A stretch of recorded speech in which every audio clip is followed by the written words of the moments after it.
Well, hey, everybody, we've got a very special program coming your way right now, hard-hitting, to the point, direct.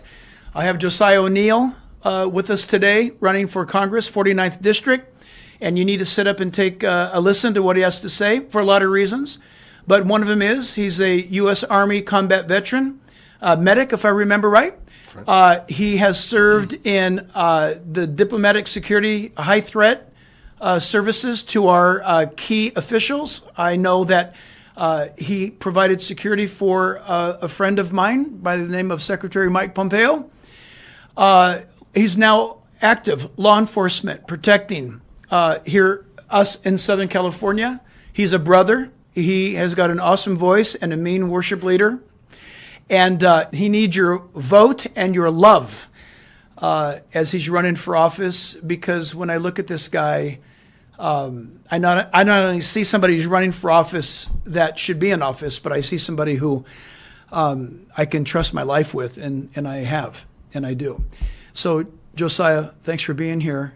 And what we need to do, listen, I'm a voter. You're running for office. You got to give me some hope here, man. I'm in California. I'm not going anywhere. I know a lot of people have. I'm not leaving. I'm waiting for heaven. In the meantime, I'm going to fight in this beautiful cesspool called California. But you got to throw me something.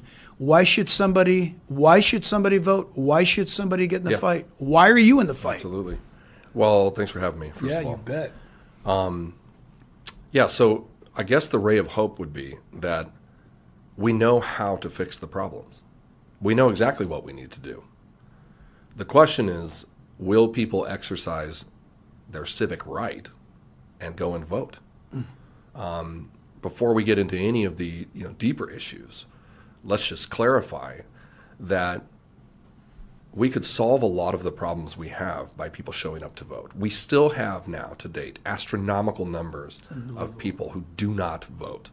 We see that in the primaries. In fact, it's worth mentioning that most people think it's the most voter turnout is during the presidential election, because there's this concept, they're looking for a messianic figure. It's That's like, right. The president could Good save point. us, and it's just not true.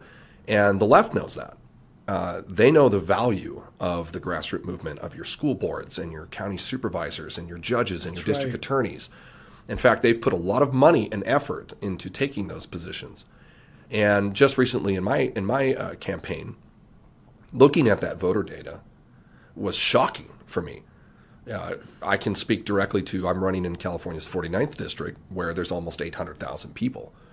And close to only 10% of people actually vote in the primaries. And of those people, that's usually the establishment's pick, right? So most people don't even see the candidates who are running. Right. That's ridiculous. So and we know exactly what's wrong, and we know how to fix it. But people, first of all, have to put people there who can fix the problems, right? You can't solve a problem if you don't understand it. Yeah. And that's a big issue for us in politics. Yeah. Well, the awesome thing about you being a candidate, what people may not realize, is that you are remarkably equipped for this. And you have fought and served for liberty and freedom. You know what the Constitution's about. You've defended it. And today, like you're saying, there's this apathy that is permeating our age.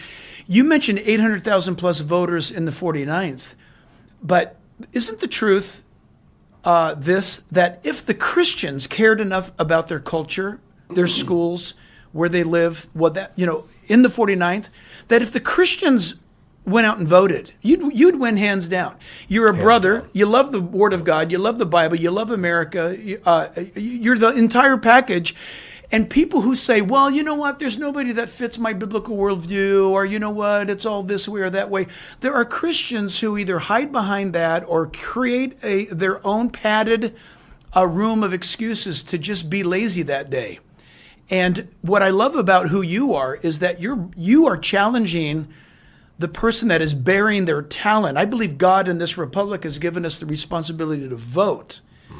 And the Lord has brought you forward. I mean, I'd like to see everybody in the 49th vote for you, but I would certainly hope to expect that every Christian would get out and vote for you. Yeah.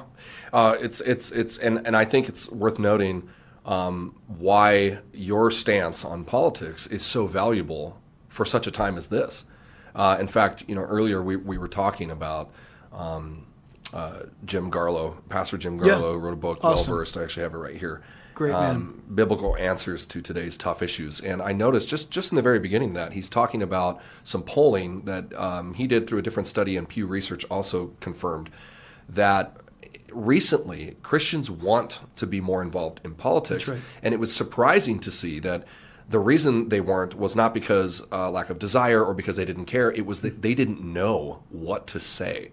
They didn't know how to counter the issues. And so I turn back to the pastors and say, why don't they know? What are you teaching them, right? They're not equipped to deal with relevant issues of the day. And I also learned something else that's very interesting, and I would put this out there in case people don't know. I still get people coming up to me saying, well, the church is a 501c3 and you shouldn't be involved in this and that. That is absolute garbage. Like that would matter to them. Right. They would just find something else to hide behind. Of course. And I didn't know that, Lyndon B. Johnson, That's right. who got that amendment in there in 52, really had an issue with two individuals. That's One right. was a media mogul and the other guy was an oil guy. Mm-hmm. And they had used their 501c3 organizations to put a lot of money against his race, and he was mad about it. So he fits this amendment in there, and it actually coincidentally affected the churches. And according to some of the guys that helped him put that amendment together, the church wasn't the target. Now, there's actually 29 different categories of 501c3s. That's right. But only 3 of them are barred from engaging in politics according to the Johnson Amendment, and one of those 3 happens to be the church. That's, of course, and you know this, and I'm talking to the wider audience, but we give them the permission Yeah. to bar or ban us, which is this. The Johnson Amendment is absolutely unconstitutional. It's a pure violation of the First Amendment. Absolutely. There are organizations that we work with, ADF and others, that are challenging that all the time. We send politically incorrect sermons to the IRS and the Department of Justice to provoke a lawsuit. This has been going on for decades, but they won't pick it up because it'll go straight to the Supreme Court. It's a clear And that's violation what of we're the trying to First do. Amendment. We're trying to get to the Supreme Court so we can get the Johnson Amendment destroyed because it can't hold an ounce of water. But here's the part that I'm concerned about is pastors, they should be able to say, this is the gospel, teach a biblically based message, lead 50, 150 people to Christ every week, and at the same time have voter registration in their church and encourage people to know what the issues are and what candidates are pro-life.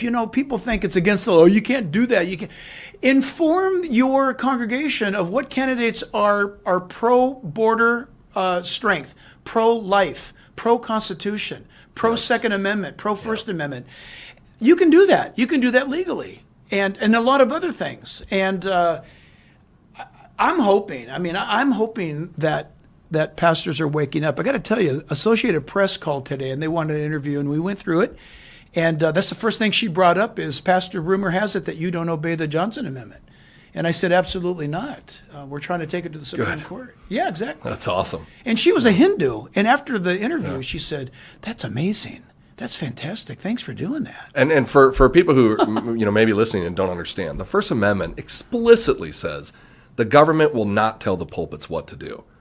That is what guarantees that the government doesn't establish a state religion and force everybody to follow it. Yep. In fact, that was such a valuable concept, right? Exactly. Oh, my that goodness. even those who were deist in their own words still rode their horses up Pennsylvania Avenue and went to church at the right. Capitol building. Because they understood the value of that Christian Judeo perspective. As I've mentioned before, Winston Churchill said it was inexorable from Western civilization. That's awesome. As the Axis powers grew in Europe, he realized the only thing that's going to stop this secular humanist murder is the Christian Judeo values that make Western civilization. And that gives us a unique perspective when it comes to issues because our worldview is correct. And that's where the left goes askew. If your worldview is not correct, you don't have a thing called discernment. Mm-hmm. You can't properly divide between right and wrong. And now that they're open about this, they openly say there's no such thing as right and wrong. That's right. They encourage mental illness. They encourage the abuse emotionally and physically of our children.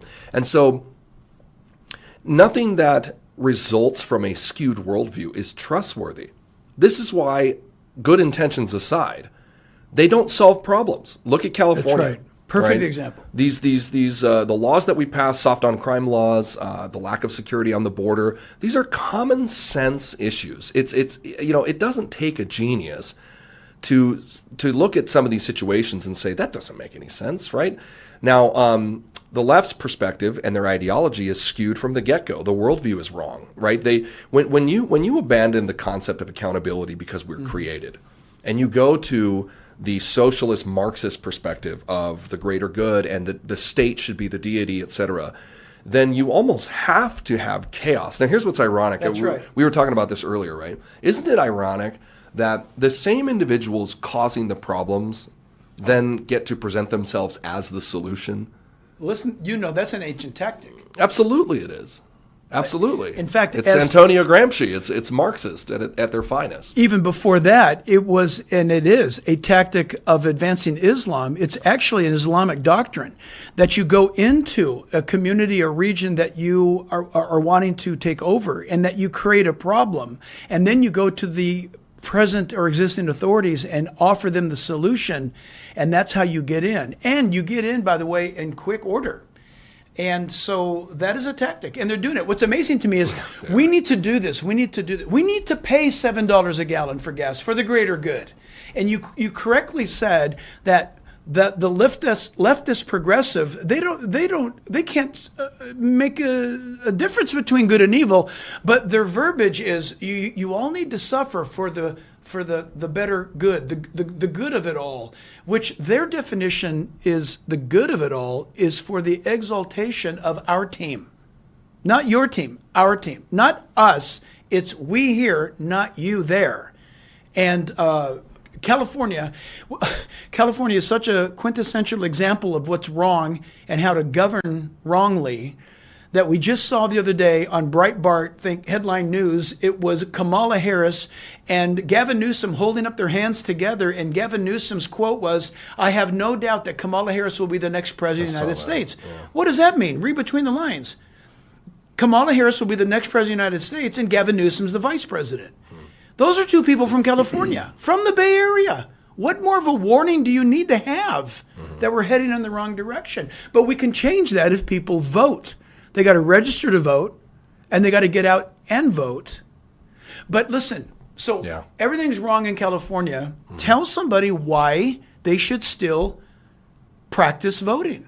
Well, it's like what I said, right? We properly identified the problem, so now we know how to solve it, right? We know what's behind the transient solution because our worldview is correct. We know that accountability is necessary. We know that it's not so much the fact that people don't have physical houses as much as it is 50% drug addiction and 50% mental illness. That's right. We know that we need to make the conservatorship process easier so that we can actually help people. We're essentially reversing all the purposeful damage the left has done to California to breed dependency, because as our founder said, dependence breeds subservience. That's right. And so that's what they're playing out right now. And because we know that, we can stop it. We can make a difference. At a minimum, we can educate and use the platform to inform people, because an informed people are a dangerous people. That's right. And the left doesn't want people informed. No way. They want to keep them down and subservient. And California is a perfect example of that, where California destroys us with taxes and overburdens us with things like the gas tax, and then turns around and says, this is why you need to vote for us, because the gas are high. I mean, if that's not just the dumbest thing I've ever heard. It's very, if you step back 250 years ago, it's England and colonies all over again. Absolutely. Just like that. If Gavin Newsom declaring he has a $97 billion surplus was the most offensive thing that I've heard recently, because he proclaimed it as if it was some kind of point of pride. Right. And all I heard was, you stole $97 billion by overtaxing people without representation. And our roads are still messed up. He didn't spend it. Crime is through the roof. Through the roof. Fentanyl overdoses are out of control. Human trafficking is out of control. The roads aren't fixed. I mean, the people are fleeing California by the thousands, moving to places like Middle Tennessee to chase the American dream that's no longer possible in California. Right. But he wants to talk about how much money he's taken. It's not his money. It's our money. What's going to have to happen for the unthinkable? For some people, it's even the unprayable act that California could actually come back. What is it going to take? What's going to happen? The churches have to wake up. Yep. Bottom line, the numbers are pretty bad. Right? Yes. It's roughly 50% of professing Christians never even register to vote. Yeah, pathetic. But Burying their talent, by the way. Yes. That's exactly what Jesus warned about. Don't bury your light or your talent under a basket. That's exactly what they're doing. Yes, absolutely. And we are the primary purveyors of Western civilization. It was the church. Yep. And the left knows that. That's why they try to silence everyone. No doubt. Right? So if the churches alone would start preaching truth, and tell their people that it's not enough to just believe in Jesus, but you have to live it. You have to be doers of the word, not hearers only. Uh-huh. If that alone would change, we would see massive revival in this state. Because, like it or not, we have the power. You know what completely obliterates the establishment and all the politicians and all the millions of dollars in the world? The citizens showing up to vote. That's right. It doesn't matter how much money they spend. That's even true if they're going to embark upon cheating. If there's an overwhelming show of people, the people can actually thwart cheating by just sheer numbers. Of course, and it's there's a windfall effect, right? So that's right. The people that we allow to get into office then cause us harm. Mm-hmm. So there's a lot of work that we do, and it's important calling represented or your elected officials and trying to voice our concern over these assembly bills. But right. we need to kind of take a step back and say, if we stop these people from getting elected in the first place, there wouldn't be so much suffering to protest. And that's a question I've had even in my candidacy, as I look at, again, not to beat a dead horse, but as I look at the amount of people that show up to vote. Look, I see all the complaining on Facebook and Instagram and how outraged people are on Rumble, and I thought, well, I hope to see you at the polls. Exactly. Because how about we turn that rage into civic duty? How about we get them out there and vote? I don't want to conjure up or give anybody an excuse to use the word conspiracy, but I'm old enough to be your dad. When I went to school, civics was required of us.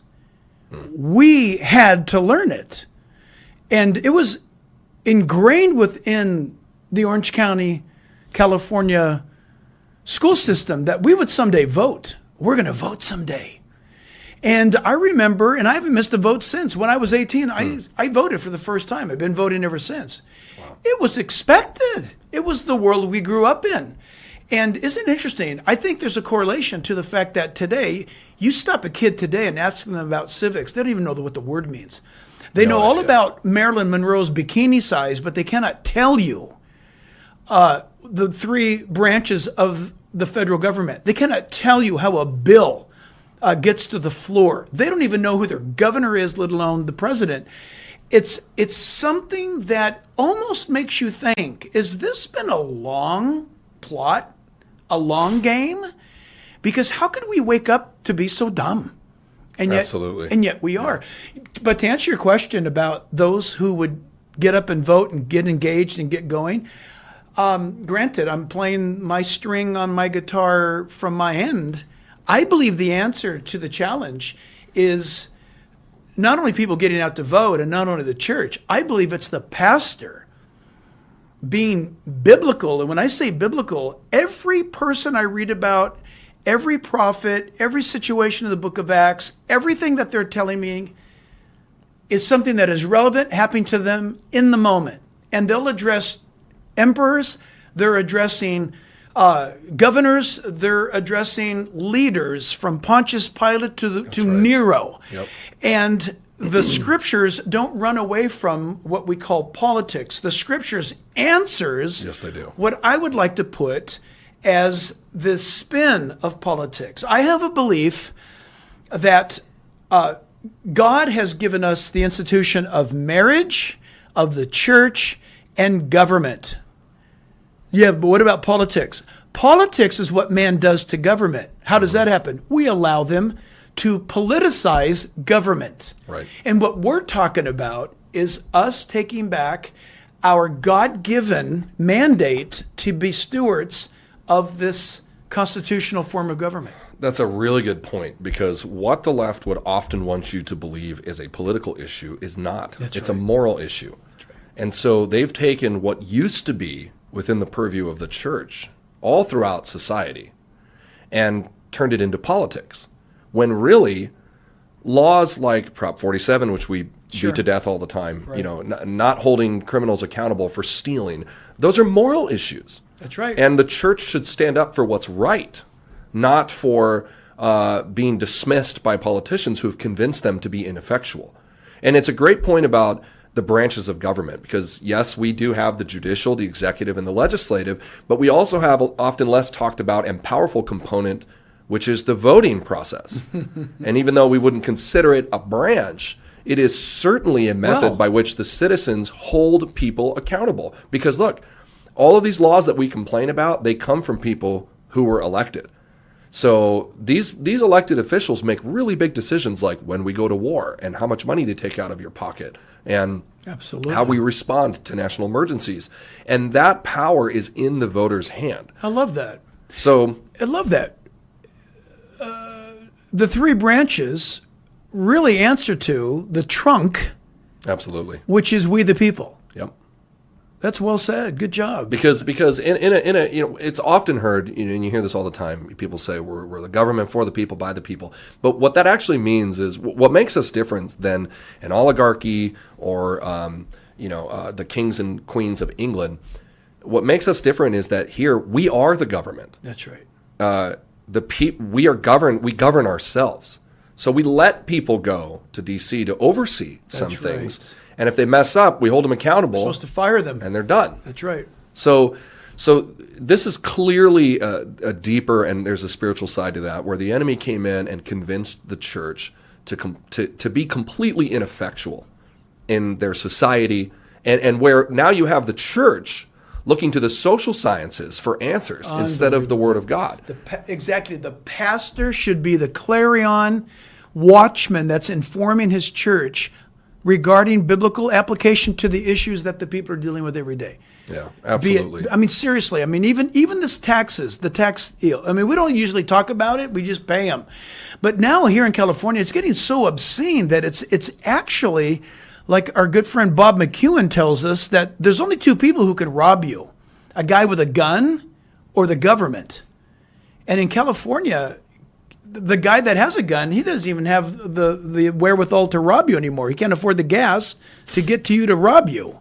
I mean, it's unbelievably nuts. It's absolutely ridiculous, and it is a long game, and conservatives need to learn that this takes time and dedication. The left's been at this for a long time, right? I mean, Yep. Cleon Skousen wrote The Naked Communists, which outlined 45 points the communists were trying to achieve against Western civilization. And if you were to skip forward to today, because I don't remember the exact year that he wrote that. It was late 40s, 50s when he wrote that book, The Naked Communists. But if you skip forward to today, you'll see that they've accomplished virtually every single point that was aimed at attacking the foundations of the United States, right? Even Stalin knew that America was based on faith, on patriotism, and family. And he said, if you can take down those three, America will fall within itself. And so what's wild is that the Democrats have essentially completely adopted that platform. All of their issues center around degrading in order to cause that dependency, which then leads to subservience, right? So let's not empower people in inner cities. Let's not take our problem neighborhoods and teach them how to work, teach them accountability. Let's educate them. No. Let's keep them dependent on the government, the left says, and so that we can depend on them for votes and we increase in power. Yeah, absolutely. And the church is a wall to that, because we do not believe that we are ultimately accountable to the state. That's We're right. accountable to God. Right. And the founders believe this too. That's why That's we have right. inalienable rights, which they believed came and were endowed upon us by a creator, not the government. They don't give us our rights. They protect them. Yep. So we are in a very, very dangerous place in our country right now, because increasingly you meet, as you mentioned, you learn civics growing up. I would challenge anyone to go out on the street and ask anyone, let's just pick a number, 35 and younger, if they understand civics or voting. I would wager that most people in that age category would say we don't vote, or That's I don't care about politics. Right. They're so wrapped up in whatever the current distraction is, social media, or Xbox. doing whatever they're doing. that we've completely lost that. And the only group that benefits that are individuals seeking to control people. That's right. Very dangerous. Yeah, man, I when the wall came down in Russia and Soviet Union, and we were almost immediately there, and we saw a culture that was aimless, walking about completely stoned out on vodka. The Russians had lost all hope. People were selling literally shirts and jackets off their back for food money, right? The whole system ripped out their heart and spirit. And you look around today, and we see, though we may not be in a Soviet Union, what the progressive is trying to do is to get us to some revised version of that, where when we say, we'll take care of you. And that's a dangerous thing, because once you start leaning on something, it takes energy to counter back, to stand up straight and get your balance back. It becomes much more comfortable to just keep leaning until you atrophy. That's what people don't realize, is when you let the government hand you money. I mean, I don't know if you're aware of this, but so many churches, I hear about it all the time, across from people reporting into us from around the nation. How many churches took in COVID money, right? And what's really bizarre is that some of those churches took in millions of dollars, and most of them didn't even recover or reopen as a church. The day of reckoning for that's going to be interesting. But what are you saying? Believe in God but lean on the government? No, what I'm saying is that the government, me, Josiah, we're all going to have to answer to God in the end. And I mentioned that AP interviewer today. The reason why she interviewed me today is she wanted to get my input on what is being called the danger of Christian nationalism. And I said, can you explain it to me? I knew about it. I knew the creator's definition of it, which I completely disagree with. But she had a hard time defining it because she wasn't sure about the definition of it. And it comes down to this. If you're a Christian, if you're white, and if you love America, you're a nationalist and you're dangerous. I found that fascinating because in Germany, if you use the term nationalist, I don't like the word nationalist. It conjures up Adolf Hitler. It conjures up that type of picture. And I told her, she goes, does that upset you? And I said, not at all, because it tells me something. It tells me that there's enough good people that I think are starting to wake up, and it may be seen in these primary elections, that's starting to concern the radical of the left leaning group, the progressives, that they're having to talk this narrative to shame us to stay home. That if we're a Christian, we should be ashamed of being a Christian. If we love America, if we have a flag in our house, we should be ashamed of that. And you should not get involved. You just stay home. And I told her, I said, listen, as long as I'm paying taxes, I'm going to go vote. And Christians have the exact same voice that anybody else has. The sad thing is, the Christian has surrendered their voice. No one has silenced the Christian and beat them down in this nation yet. Nope. They don't have to. Most Christians have become silent. So listen, with our time remaining, tell people why people in this 49th district, which, by the way, I need you to define it again. It's somewhere from around the Laguna or Corona del Mar region, San Clemente region of Southern California. Yeah, the 49th is South Orange County, a part of North County, San Diego, all the way down to Del Mar Fairgrounds. So northernmost would be Dana Point, and every city below that all the way down through Camp Pendleton. Currently held by a Democrat. Currently held by Mike Levin. How's that possible? Yeah. Well, Come on, listen. San Diego and Orange County were red for years. Yeah, I lived there, grew up. Listen, so what's the deal? Listen, why aren't you a shoo-in? Because that's heavily military. It's heavily red, white, and blue. How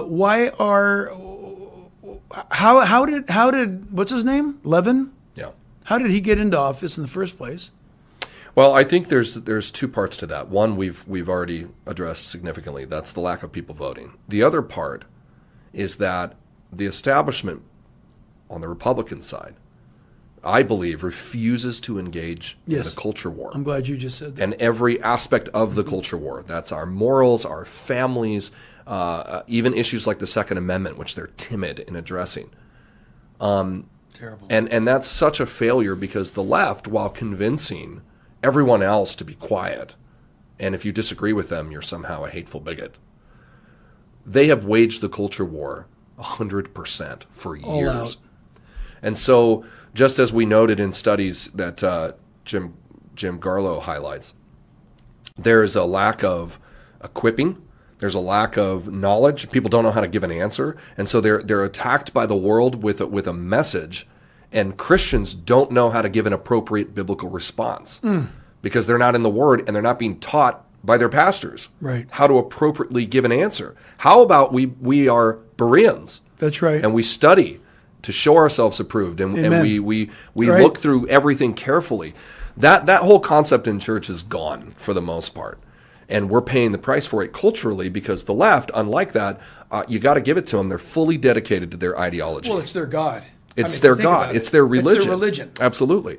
And so you have this sort of sweeping sentiment where there's a timidity. There's a I don't know how to give an answer, so I'm just going to go along with it. But on a ray of hope to end, here's what I think. I think there'll be large turnouts of first-time voters this year.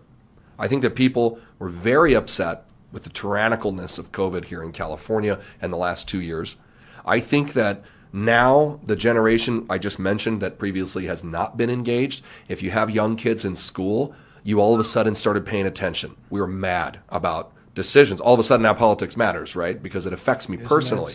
People putting $200 of gas into their pickup trucks are mad all of a sudden. So I'm hoping that encourages. 2, we have demographics that are pulling away, like Latinos and Hispanics, the largest growing conservative demographic in the country. They're leaving by the thousands. And they are traditionally strong family, Absolutely. moral people. Absolutely. So I think that this is, you have to look at it in the long-term strategy because the left does. We have to wake up and get engaged in the years going forward, right? Election cycles will come and go, That's right. But we have to get out there and show people you don't have to acquiesce the left. People are looking for leadership and inspiration. And frankly, it shouldn't come from a politician. It should come from the pulpits. I agree. As we point people back. Yes. I mean, Isaiah said the government is upon his shoulders. Yes. So the Bible doesn't hide from the fact that the church is to be engaged in civic duty. We are. Government belongs to God, as you've pointed out many times. So why are we not mimicking that? So, and hopefully this is catching on. I mean, I've seen some tremendous grassroots movements pop up in recent years. But it's a hard fight, and people need to realize that apathy is not going to cut it. You wouldn't believe, well, maybe you would, the type of attacks and, comments that we get for just daring to stand up for what you believe in. There's a violent rhetoric against truth. And Christians have to be the light bearers of truth. If we don't preserve truth, no one else will. And that has to get into politics. Man, think about it. What's the deal? I get nervous if time goes by and I have not been criticized or attacked for some truth I said. That should be a cue. I get nervous. Yeah. If I am not in trouble for having said something that is right, if I say something like God requires us to preserve the life of the unborn, and I'm telling you, when people get upset at that, I know I'm right over the target. I'm spot on. Listen, with the time remaining, what can people do? And they don't have to be in the 49th to support you. No. For all of your typical answers, obviously we need support. We need financial support. You have to have actual money to run a campaign, especially in Southern California. There needs to be actions behind the words. So we do need donations and support. And if you agree with what we're saying and you like this, get behind your candidate. Amen. Don't go for endorsements necessarily. You find a candidate, and I'm talking wherever you live, wherever you are, you find a candidate that's standing up for America First values and biblical principles, and send that person your money, not the party. 1, 2, share the information, because all the money that we raise in campaigns is primarily for getting your name and your face out there so people know who you are. That's right. So you can cheat the system by using these platforms like social media and online stuff. Talking to people. Share it thousands of times. Get the word out there. if you like something, then tell people about it. Go back to that community root perspective, which is your friends and your family. We want them engaged, and encourage people to talk about the two things the left doesn't want us to talk about: religion and politics. That's right. It's the two things we should be talking about the most. It's the two things we deal with every day of our lives, literally every day. Yep. And the enemy would say, don't talk about it. And I would like to say before, Yeah. I'm not going anywhere. Win or lose this primary right now, these are issues that need attention. And I believe the Lord is raising people up to be a voice and to get engaged and to fight back. And unless someone does, then really we have no right to complain. Yep. So I know that elections come and go, and some people may be disappointed if you don't win or you lose. You know what? It doesn't matter, because when the Lord calls us to get engaged and do something, His plans are higher than ours. So we don't. We're going to take the fight to this state here in California, and we're going to disturb the peace. Because we're not done. We're just getting started. We're called to obey Him, and I'd like to sweeten the pot this way. For those who are outside the 49th district, why should they throw love your way? Is because if you're elected to the United States Congress, then that's one less stronghold taken from the Democrat Party, which is crashing our nation as I speak. Absolutely. Can you imagine that your election, Josiah, could dethrone Nancy Pelosi? There could be a shift, and she loses her place of power. That's why people who are in and out of the 49th should help you win. 100%. 100%. Each congressional seat is a vote. Each congressional seat is a vote. Right. Absolutely. Yeah. So what do people do if they want to help you out? Well, if you want to learn more about who I am as a candidate, you can go to the website, which is o'neillforcongress.com, o'neillforcongress.com. And I also encourage, if you're on the socials platforms, because that's just such an easy way to share information all the time. All the time. So Instagram, O'Neill for Congress, Facebook, O'Neill for Congress. I'm on Truth Social as well. We have interviews on Rumble. We have a YouTube channel. I mean, at this point, I think it's during the campaign, we put enough out there. If you just Google Josiah O'Neill, you'll see our thing somehow. But all of that content is free and it's shareable. That's right. So find, events that we've done. We did a great event here, Faith in Action, which that was a blast. My understanding was shared astronomically across the country. Huge viewership. Share it, and there's more of that to come, because the more that I've learned as a first-time candidate, I've learned a tremendous amount peeking behind that curtain, and I'm about to blow it all up, because we people need to know what's really happening in their political process, and we're going to take it public.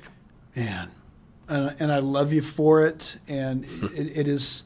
You said something in closing that is so true. We are to show up as believers. We're to be good stewards over the opportunities that God has given us. We're to obey Him, and we leave the outcome to Him. But I want to read something Please. just in closing, because I just want people to realize how far we've come. Right? The Supreme Court made a decision, Supreme Court v. Engel in 1962, to remove prayer from public schools. Yep.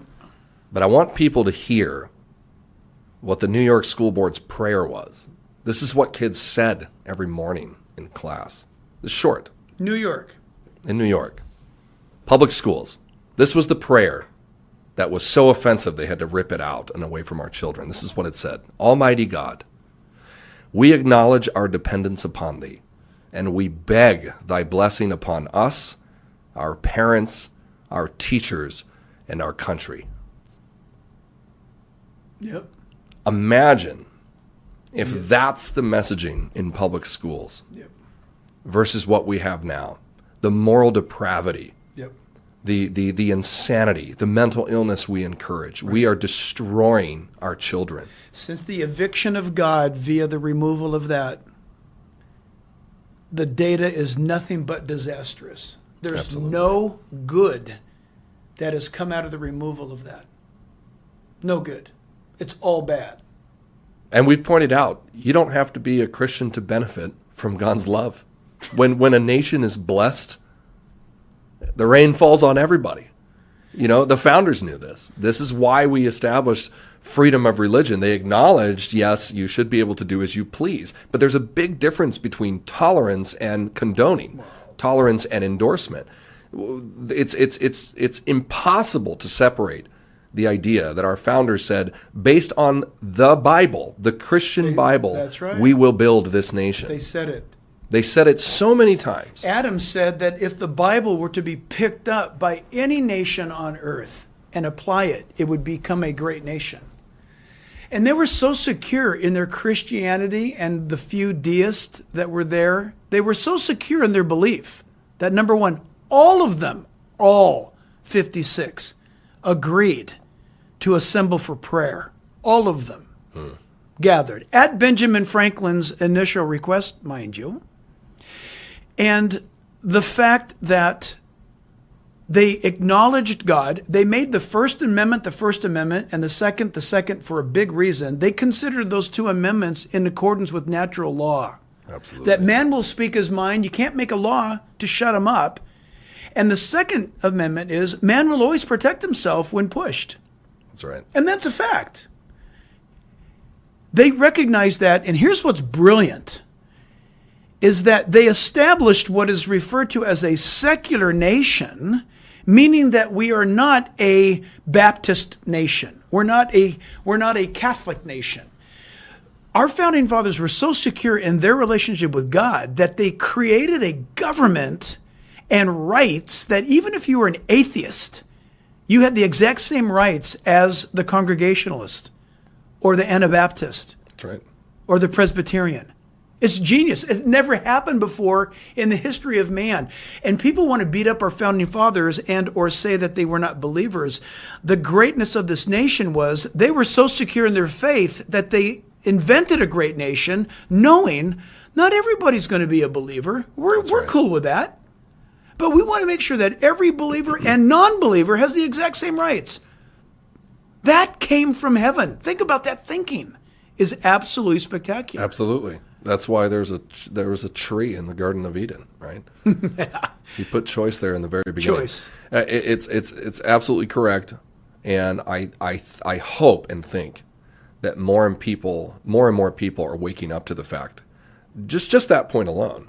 And to those who may listen who are not Christians or don't care to or have never been to church, I hope that they're realizing that a Christian Judeo-America is better than a Marxist totalitarian regime, and that the two are inseparable. Are we so arrogant to think that we know better than those in the past who have already learned this? Apparently we do Right. think we are. Some people do. So I don't know if people know this either, but a vacancy is always filled. A vacuum is always Yes. replaced, right? So let's give them what they want, hypothetically. And I know we're going over time here now, but Yeah. hypothetically, everybody who thinks we're the big, mean, bad white guys in this world and we ought to go away. So, okay, we'll go away. Let's just all leave. So the Judeo-Christian worldview people up and leave. What are you going to replace it with? What's going to fill the void? I'll tell you what's going to fill the void. It's what filled the void in many countries in the world where Christianity That's right. was either driven away or conquered, and that's Islam.